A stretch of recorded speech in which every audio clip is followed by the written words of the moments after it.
This is Jarrod Horak, and in this handicapping video, I'm going to analyze the Grade 1 H. Allen Jerkens Memorial at Saratoga Race Course, Saturday, August 26, 2023. It's on the Travers Stakes undercard. Now, if you're interested in my full card analysis at Del Mar, you can head on over to the runawayhorse.com. Each day Del Mar runs, my full cards are there. And for Travers Day, I'm going to offer all of the stakes races from Travers Day card, plus my Del Mar full card, all in one product. So you can get that at runawayhorse.com on my sales page, Travers Week, later this week. And if you're interested in bonus free selections, head on over to horseracing.nation.com. You'll find a daily best bets blog that I've done many years on that in the handicapping section on the front page on that website at horseracing.nation.com. And if you're interested in reading my handicapping articles at todaysracingdigest.com, I've been posting handicapping articles all summer long. A lot of stuff from Saratoga, stakes previews, stakes recaps, and much more, plus some Del Mar stakes recaps, other articles, stakes articles from around the country. And you can find all that information over at todaysracingdigest.com. Now we're going to get into the analysis of this video, and it's going to be the 9th race at Saratoga. And this is going to be the Grade 1 $500,000 H. Allen Jerkens Memorial for 3-year-olds dashing 7 furlongs on the main track. And the scheduled post time is 4:19 p.m. Eastern Time. Quality field in here, beginning with number 1, Drew's Gold.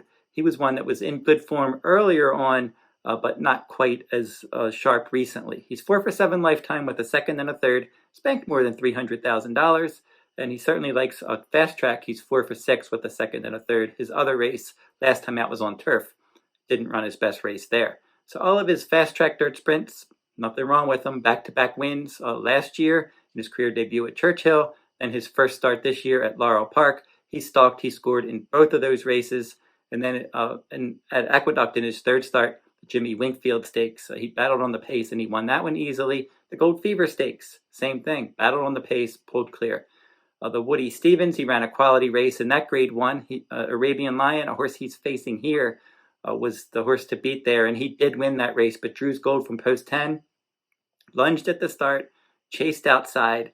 He was just holding second over Gilmore that day. Then the Amsterdam Stakes, he was the even money favorite, but he ran into a buzzsaw there. New York Thunder, who's also in this race, just ran them off their feet there. Drew's Gold chased from second. He got tired of chasing. He ended up finishing third, just missing second by a nose, and it was more than 8 lengths back to the fourth place finisher there.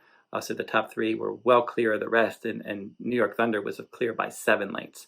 So in the Mahoney Stakes on August 13th, they tried him on turf.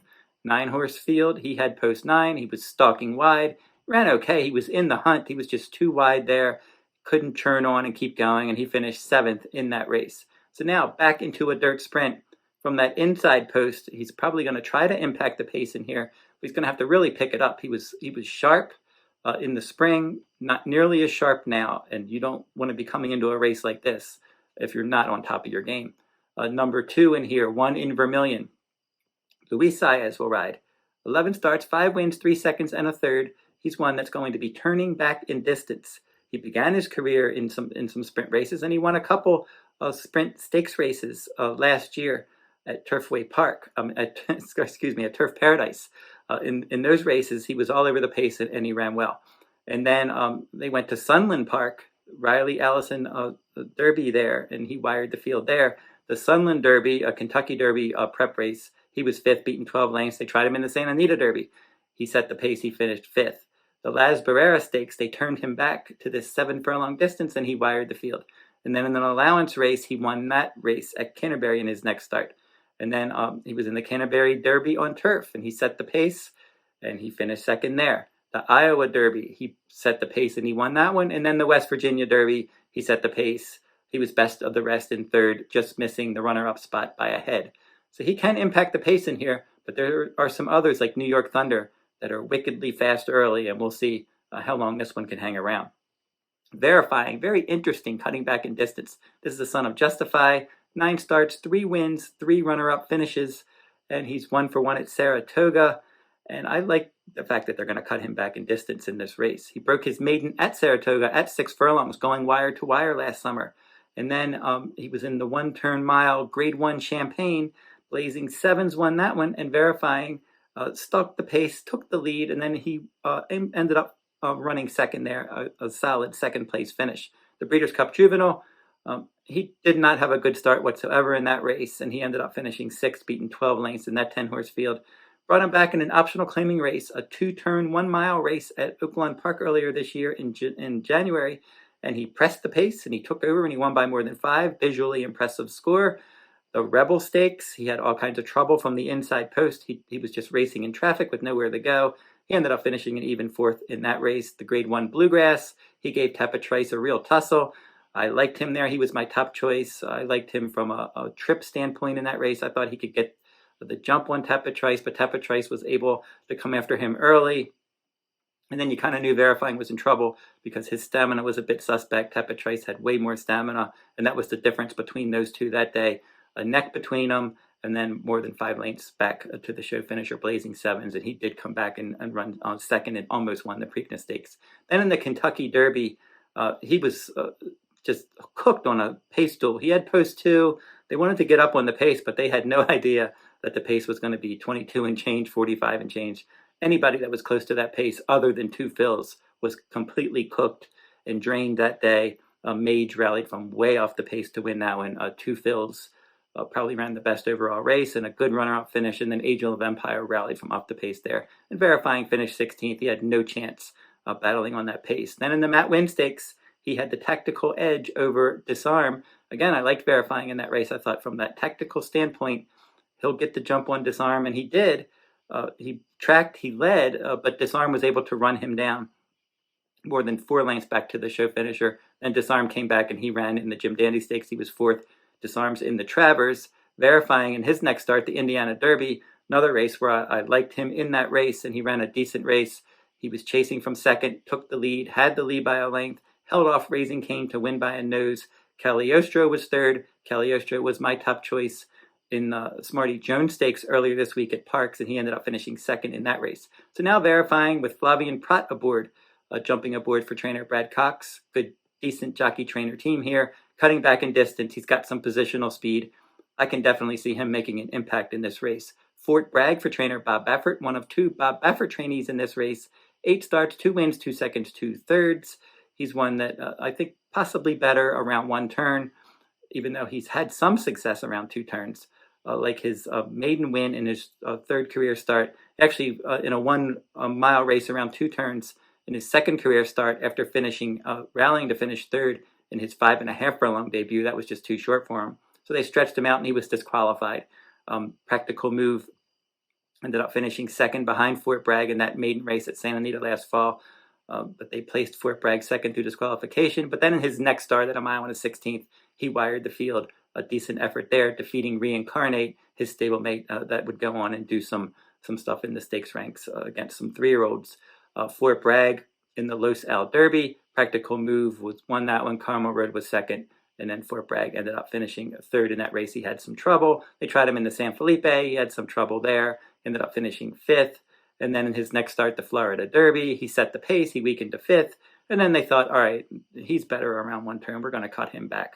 And that's what they did in the Pat Day Mile, a 1-turn mile, Kentucky Derby undercard. He tracked from 4th. He had the lead. Couldn't quite defeat my top choice, General Jim, that day, but they were my top 2. They ran quality races. Gilmore, my 3rd choice, ended up running a quality race there in that 13-horse field as well. So he ran a good race there. And then they put blinkers back on. He did have blinkers in his maiden victory last fall. They put them back on in the Dwyer Stakes. In the Dwyer Stakes, he got into a prolonged duel with Saudi Crown, and he just finished a nose behind that one.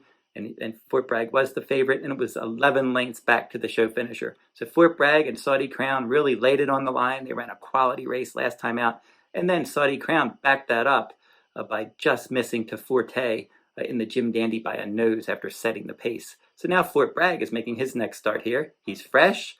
He's got tactical speed. Joao Rosario is going to ride, and he did ride him in the Pet Day Mile, and he also rode him in the Florida Derby. So he knows this horse, and I can see him working out a decent tactical trip here. The key to this race is number 5, New York Thunder, going to come back to the field. He's 4 for 4 lifetime. Nobody is as fast as him in the early going, and Tyler Gaffalione, who got to know him last time, is almost certainly going to be on the engine early. won his career debut in an all-weather sprint at 5 furlongs at Gulfstream Park last fall. His second career start, Optional Claiming Company, in a turf sprint at 5 furlongs. Battled on the pace, kicked away. In his next start, it was a little stakes race at Woodbine on the all-weather surface, and he dominated that one. And then he came off of a layoff from April to July in the Grade 2 Amsterdam at Saratoga at 6.5 furlongs. 5-horse field just ran him off their feet. 21-2 opening quarter, 43-2. He just kept on going, and he won by more than 7 lengths, just dusting his competition there in an impressive display of speed, to say the least. So he's one that now he's going to face the best field that he has faced yet. And if he can get out there and just get clear early, he could be tough. But if he is challenged, it'll be interesting because you have horses that have speed and stamina that used to run in route races. So he's not just going to be able to put away sprinters like he has before and just run the sprinters off their feet, because these route horses that have some speed probably aren't going to go away. Horses like Bragg with class and speed, he can run 2 turns, he can run 1 turn. Same with Verifying. A horse like that certainly has a lot of ability. Warren Vermillion even. He's been able to run in longer races and in shorter races and keep his speed going. So New York Thunder will probably need that cushion in the stretch if he's going to hold off some of these runners, including number 6, Arabian Lion. He's another one that has had success around 2 turns and 1 turn.